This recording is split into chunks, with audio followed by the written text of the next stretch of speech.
And now, from the Echelon Studios in Los Angeles, California, it's the How She Got Her Start podcast. So let's all get started with your host, Jerri Hemsworth.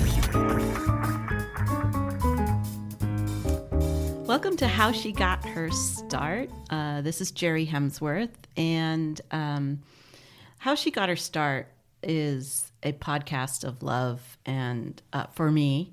And I'm absolutely thrilled today to welcome Danielle Gotcher from Global Immigration Partners. How you doing? I'm doing well. Thanks for having me, Jerri. Oh, I've been waiting for this podcast because you and I have known each other for a few years now. And I was thinking this morning, every time I see you, every time I meet with you, I learn something new.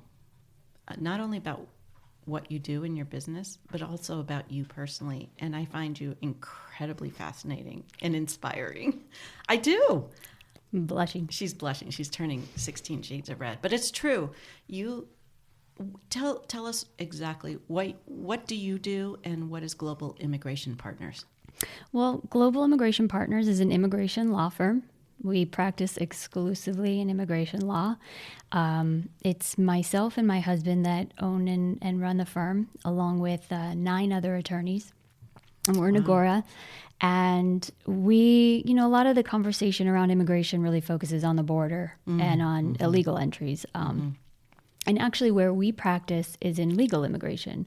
It's largely focused on corporate and business immigration.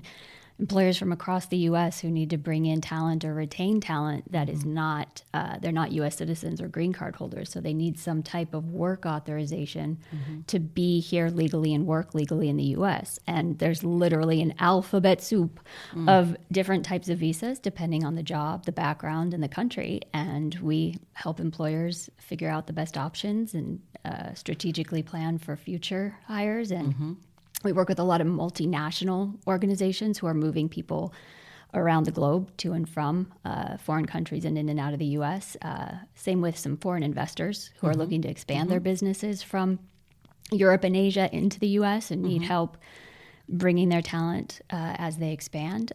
Foreign students. And then we do a lot of family-based immigration. Folks who have been here for a while and now want to bring their families over, or someone who marries someone from another country and needs help making a permanent place here in the U.S. I think it's when I first learned about GIP and Global Immigration Partners, I really didn't understand the scope that major corporations or any corporation needs to go through. And we've had many discussions about the length of time and the number of forms and antiquated methods and the backlog and stuff, and it blows my mind that anybody can get anything done, and your firm seems to have figured out how to work with these companies extremely well. Well, it's interesting because a lot of people always ask me, do companies really need to hire foreign talent? And why can't you find it here in the States? Exactly. There's so many people looking for jobs. Why can't you hire them here in the U.S.? And I'll be honest, HRs will tell you, recruiters will tell you, it's very difficult to find the talent that they need at the skill level that they need. And so having, a pool of talent from foreign countries helps them do that. But the way that the current regulations are set up, it does make it very difficult. And I'll be honest, these employers would hire somebody from the U.S. if they could, because it would be easier, it would be less expensive, and they would, in most cases, be able to onboard them more immediately than they can faster, sure, somebody from a foreign country. So they're forced to use immigration because they cannot find the talent here. And oftentimes it's not as quick and easy as they'd like. But that's going to take some regulatory fixes if our government can decide on how they can cooperate together to do that. And that's not one you're going to step your toe into. You mentioned your husband, Jim. Yes. So the firm is a family-owned firm. I mean, it didn't start with you and Jim. That's correct. Who started it? It started actually with Jim's dad, my father-in-law, who is James Ronald Gotcher, goes by Ron Gotcher, who is now retired, but in his time, he was very well known in the immigration community, and had some very interesting opportunities and some cases that he worked on. And he started the firm when Jim was growing up, and then worked also for a very large multinational law firm as the head of their immigration department, and then eventually left and was the founding partner of Gotcher Law Group. My husband and I met in law school, first week of law school, and he knew his path. He knew he was going to graduate and work with his father and do immigration law. So when we graduated, he went off to do that, and I went into litigation. And after a few years, they dissolved Gotcher Law Group, and my husband formed Global Immigration Partners. It was formed in 2009, started doing business in 2010. And at the time, it was just my father-in-law and my husband, Jim and Ron, a paralegal and an admin. That's it. 4 people. 4 people in 2010. And then started to grow a lot faster, I think, than the two of them had anticipated. And we had our daughter in 2012, and he had asked me when I was on maternity leave, because I was having sort of a anxiety about going back to litigation. And especially as a young new mom. Oh my goodness. Yeah, it was a lot. It was very challenging during that time. And he had grown the business to about 12 people, and he was doing everything at the time. He was doing HR, he was doing the books, he was doing the billing, in addition to being one of only 2 lawyers at the firm handling all the business. Wait. So in about 2 years' time, it went from 4 to 12? It did. Oh my gosh. It did. Wow. And then he asked me to come in and help him run the business. And at the time, it was a difficult decision to leave my firm, where I had been working for almost 5 years and was on a partner track to become a partner at that litigation firm. And it was a wonderful firm. The 2 partners at that firm are still mentors to me today. I take a lot of I try and model how we manage our firm the same way that they did, in bringing up our younger attorneys to try and train them, not just in the practice of law, but in management and dealing with clients and bringing in business, because it's more than just practicing law these days. You got to also be able to manage the folks, and it takes a certain type of personality, and nobody ever teaches you how to manage. No. You have to learn through your mistakes. So we try and teach them. And I learned a lot from Garrett and Tully. And so when Jim brought me over, initially it was just to help him run the business. And I had never run a business before. Okay. Luckily, my father was a CPA. So I had a really good resource in terms of running the books and he taught me a lot about what I needed to know to run the business. But I had to learn everything about payroll. I had to learn everything about insurance, leases, anything that comes along with just overseeing how the business is going to operate. Everything from the equipment leasing and furniture and cyber insurance. I mean, the list of things goes on and on and on when you're an employer, especially in California. Yes. So I had to learn and take in a lot of that. And actually, my litigation background came in pretty handy, because with litigation, you're always taught to kind of think 100 steps ahead and try and foresee all the potential things that could happen. And I feel like that's what I do on a daily basis with the firm, is trying to look ahead and where's this practice area going? Are we going to be able to renew our fire insurance? I mean, exactly where your office is. It's right up against some brushy hills. Very practical stuff that we have to deal with, and it's been challenging, but I've learned a lot. And thankfully, I've surrounded myself for the most part with very good professionals who I trust, because that's the one thing I've learned, is that if you have to have. You can't do everything, and I can't learn everything. I need to find the person who's the expert at it and have them tell me what I need to do. I so agree with you. As the business owner or the person managing the business, it's I believe we're only as successful as those we surround ourselves with. Just exactly for that reason, because I can't take in all the accounting, all the insurance knowledge, all the leasing knowledge. I've got to release some of that, and they have to be stellar people. Yeah. Otherwise, I'd be sinking. Yeah. I wouldn't be in business. Yeah. And so we together have kind of figured out how to do this, and we've grown even more. When I joined in 2012, there was about 12 people, and we grew out of our space there at the space that we were at within 3 years, and built out a brand new space. And we were approaching 40 people by 2015, 2016. And then just exploded in 2017 and 2018. And we were over 50 people. Unbelievable. Yeah, we were up to 14 attorneys and 54 people. Now, do you have a strategic plan in place, or has it just been sort of growing organically and molding and shaping as you go along? Until recently, I'll be honest, we didn't have a goal or plan. We were just trying to keep up with the growth. It was very organic. We had never spent a dime on marketing. Our growth had come entirely from client referrals. Either company owners who would talk to fellow company owners and recommend us. But a lot of the growth actually came from the employees themselves, the foreign nationals, who a lot of firms in our industry will focus primarily on the employer and work with the employer as the sponsor, which makes perfect sense. And we have to do that. And we partner with our employers as well.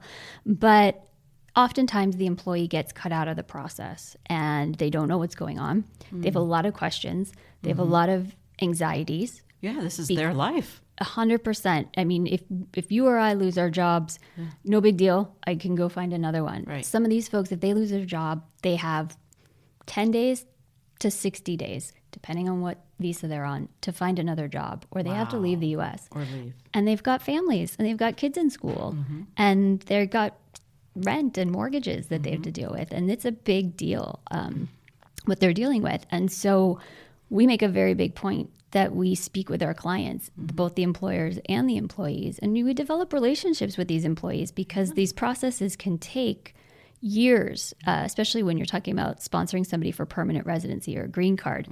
That process is minimal 3 years, and it could be over 10 years if you're from India or China. So I've got clients who've been with us for a decade, and you're on this journey with them, and it's literally an immigration journey. And so when they move around, they'll change jobs and they'll introduce us to a new company, and that's largely how we grew. We got introduced to new companies. People would recommend us, and some of them were very large companies. And then what would happen is they'd get acquired.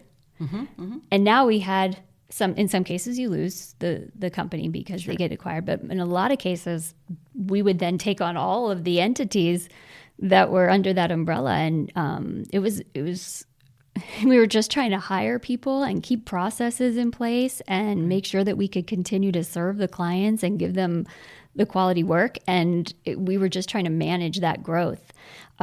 During COVID, that really came to a halt. Everything kind of came to a halt. And it really forced us to take a look back at our processes, put some actual metrics in place. It forced you to take a breath. It forced everybody to take a breath, which was a good thing. Yes. I think. I agree. But we had been, we didn't ever have the time to go back and make sure that we had certain infrastructure in place.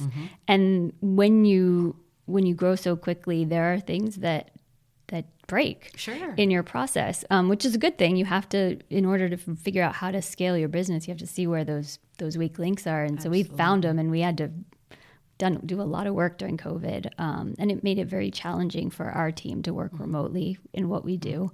The government still requires paper filings. So unlike many businesses... Wait, paper filings? Yes. Oh, boy. Yes. That's tough. Yeah, so everything has to be shipped. We're hoping that maybe in the next 5 years we'll get electronic filings. Right. The Department of Labor already has it, so we're kind of miffed as to why they USCIS can't do it, but that made it challenging for us because we always had to have a team in the office. Somebody always had to be there and coordinating with the people at home. There were a lot of inefficiencies with remote work. And now that we're back, we've been trying to plug up those inefficiencies with better technology and a lot of automation. And all of that stuff is really meant to give our team more time to spend with the clients rather than time spent drafting forms, doing administrative clerical work. And I know, talking with you and Jim, that one-on-one touch is so important. It's almost it's ingrained in your firm, in your mission. Absolutely. You are such a people-oriented business and firm.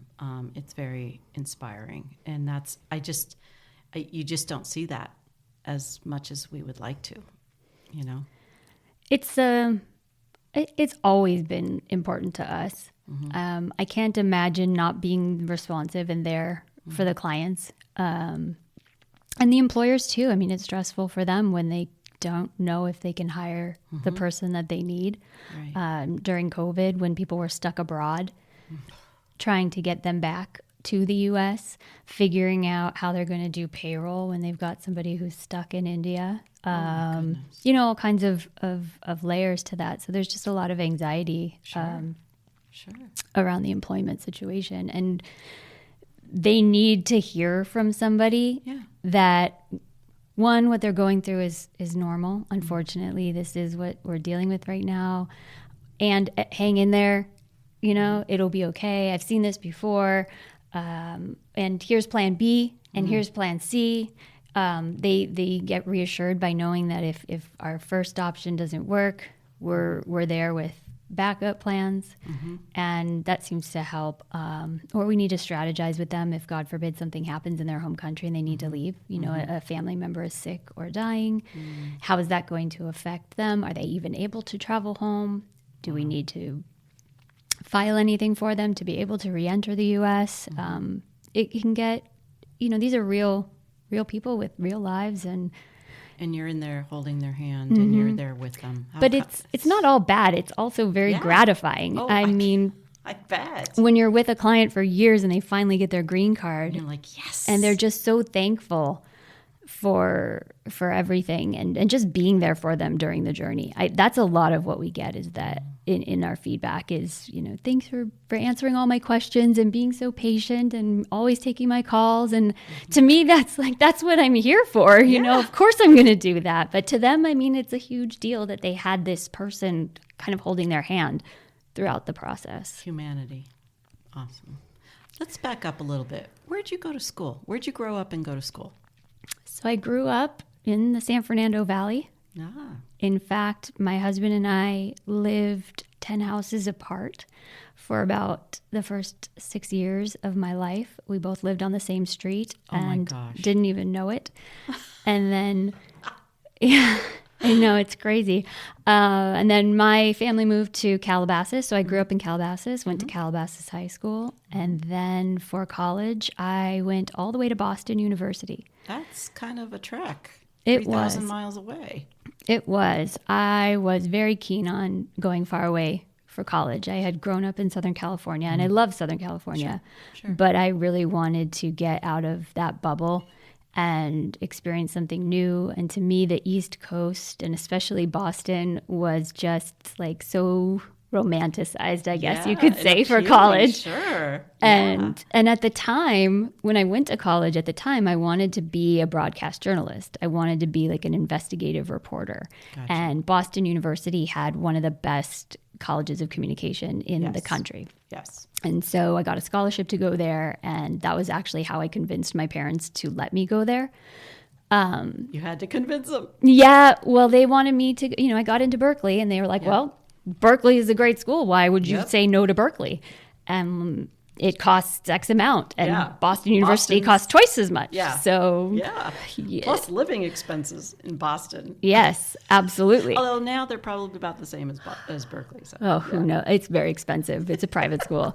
So I had to make the cost be the same or less than going to Berkeley, or I wouldn't have been able to So go you were there. on a mission and you got the scholarship. I did, thankfully. Nice.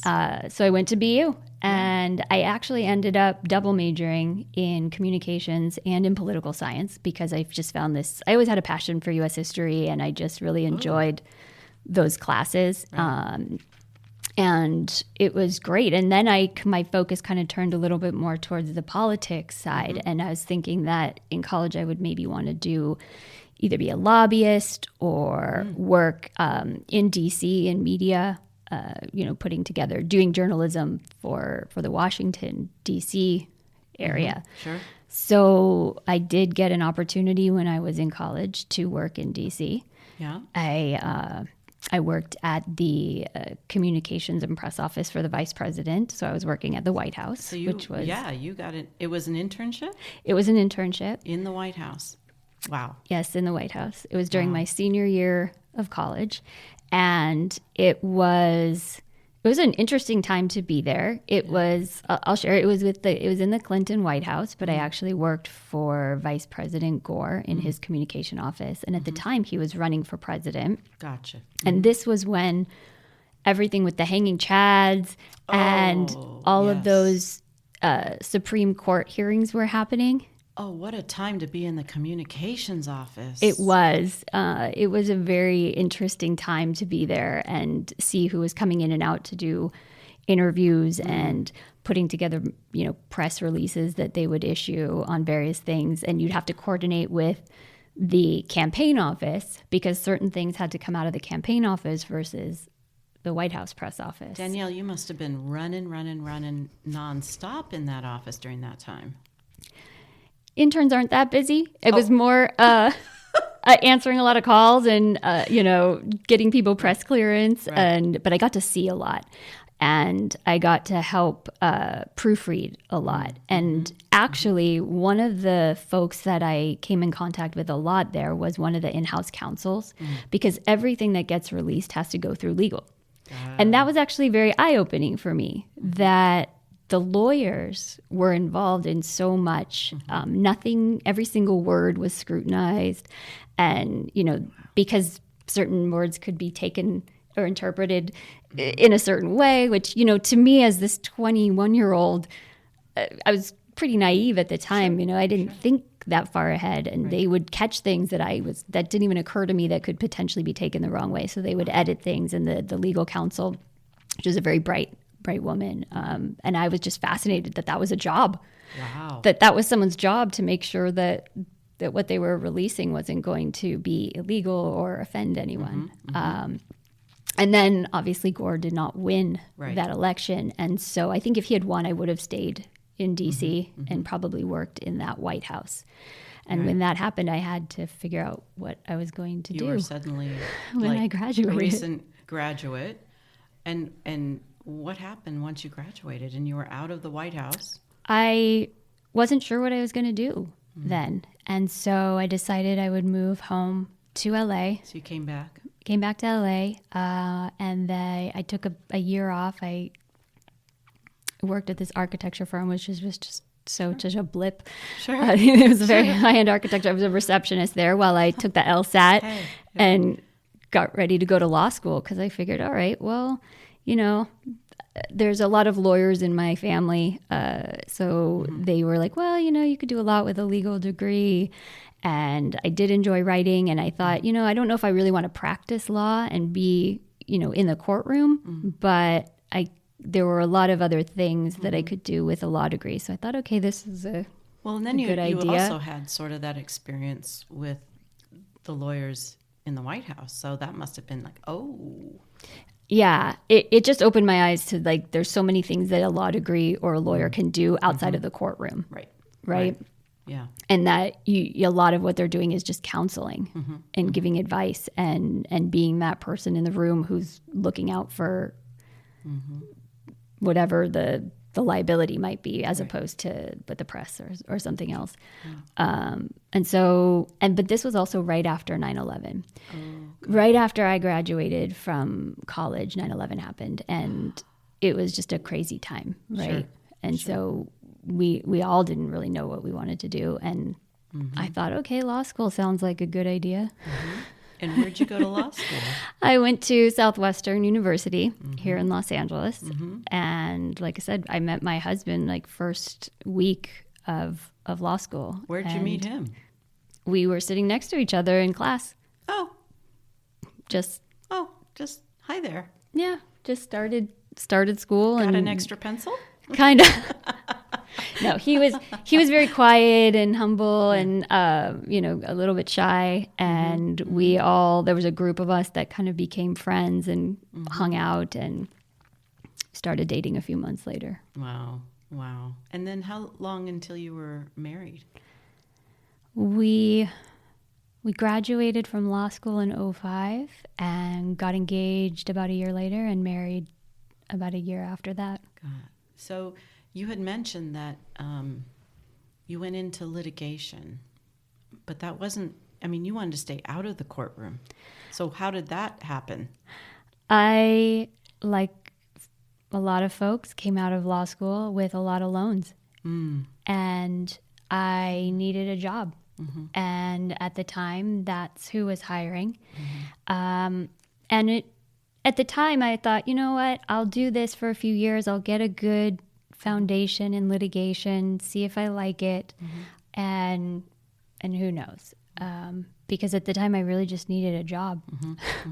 And the firm that I worked at was a nice firm. I had a great first two partners who mentored me. One really gave me an opportunity to do a lot of writing and appear in court, and I learned a lot of the basics of litigation.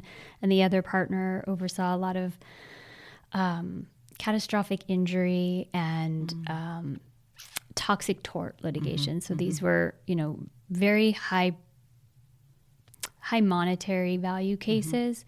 And we would represent a chemical company out of like 50 chemical companies that were named in a lawsuit. And it was, just like this faceless corporation. Sure.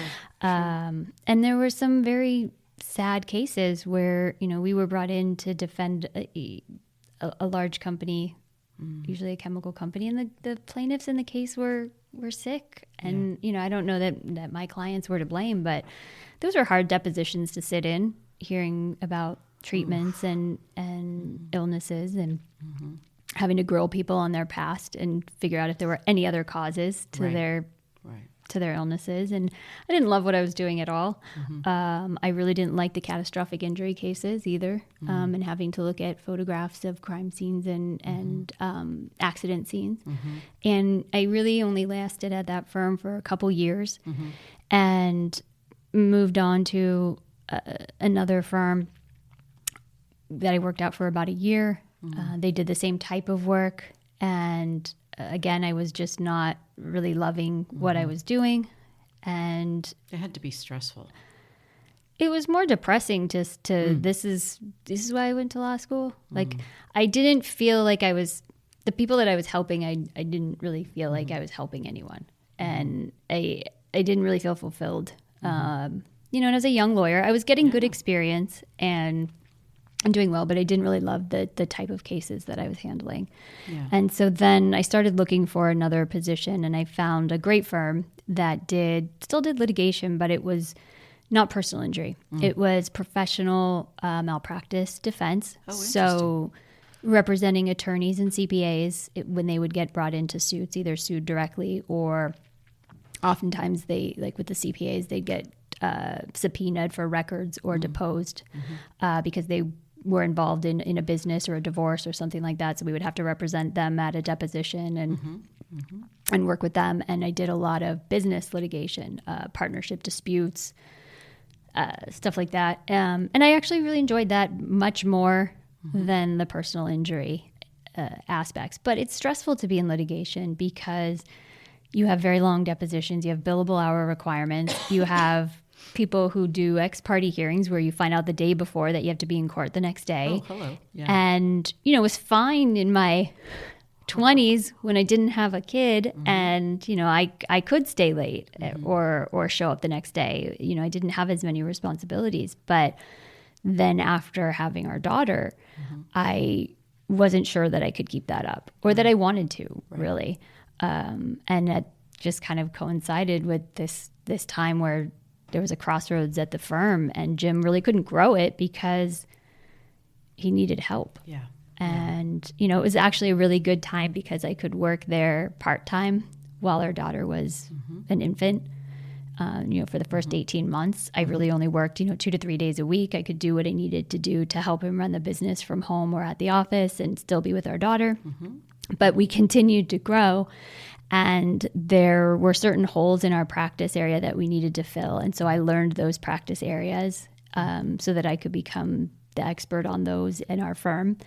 And we've just kind of continued to grow from there and trying to hire attorneys that had the expertise in the areas that we didn't have so that we could become a more well-rounded firm and cross-train each other and be able to serve different areas and different industries, including entertainment now. So we do a lot of, there are specific visas that pertain to the entertainment industry. I mean, not right now during the strike, but, you know. That one's kind of slowed a bit. Editors and writers and producers and musicians and, you know, bands and cultural teams that come in here for gigs. They need visas. So that's been an interesting little niche we're trying to grow.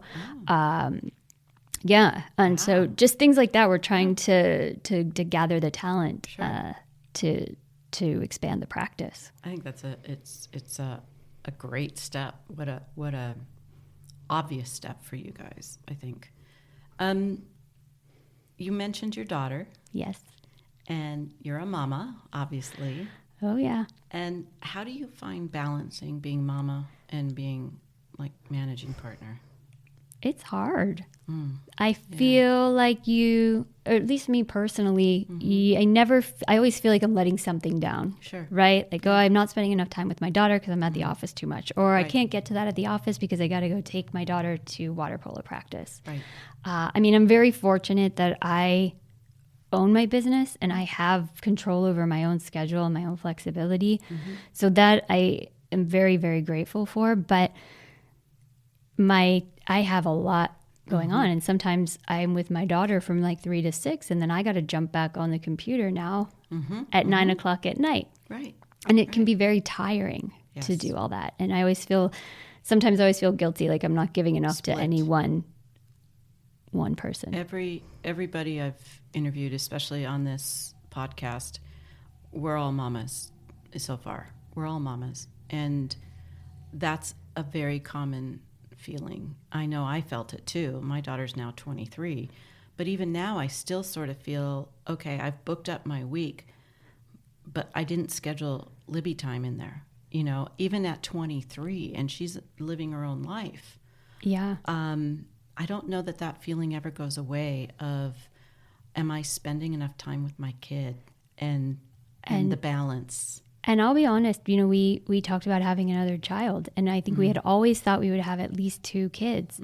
But then after building this business and building this family, I don't think for my own mental health that I would have been okay if we had had more kids. Right. I say the same thing. I feel very blessed with our daughter. She's amazing. And she's so independent. And I don't know if that's just because we can't be doing every single thing for her and she just has become that way, or that's her personality. Well, and also what I saw was they're quiet observers. We are role modeling for them. What they for learn. Better or worse. Right. But they are watching us, and as they age, in my case, as Libby aged, she has become sort of that independent, well-spoken. She might not like when conflict comes her way or something in life comes her way that makes her uncomfortable, but she's seen mom and dad maneuver through it, and especially mom. I mean, dad too, yeah. And she kind of knows what tack to take. And it's through osmosis. It's through observation. She does pick up on everything. Yes. And she is privy to a lot of conversations that Jim and I have about the business and about employees and managing them and clients going through hard things and how we're helping. And even when we lose, and how we're handling, losses and failures and how we're handling wins. Right. It's she gets to see a lot and hear a lot. Yeah. Yeah. Libby gets to see tears. Mm-hmm.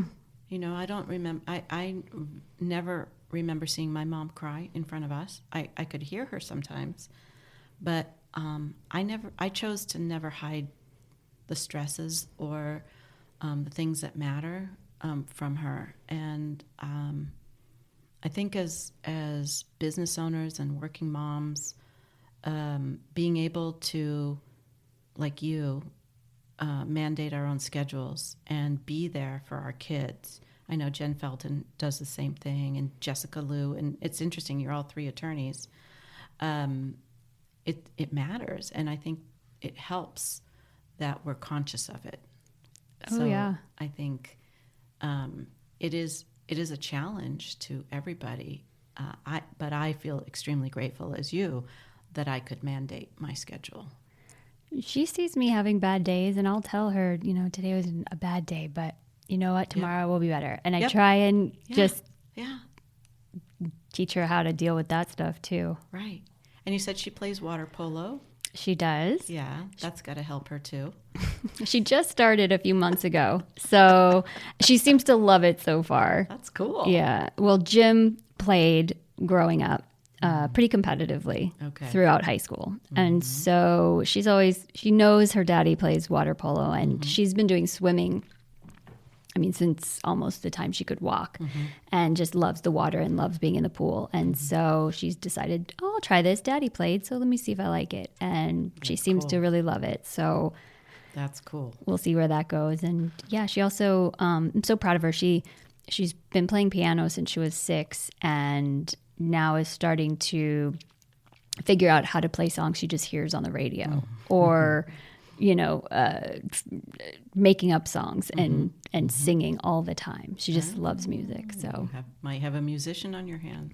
Yeah, I don't know. Who knows? I think it's more just something she enjoys, which I'm trying to nurture that part of it right now. Because I don't feel like when I was growing up, I got the chance to do activities that I just to do to enjoy. Yeah. I feel like everything we did was, this will go good on your college resume.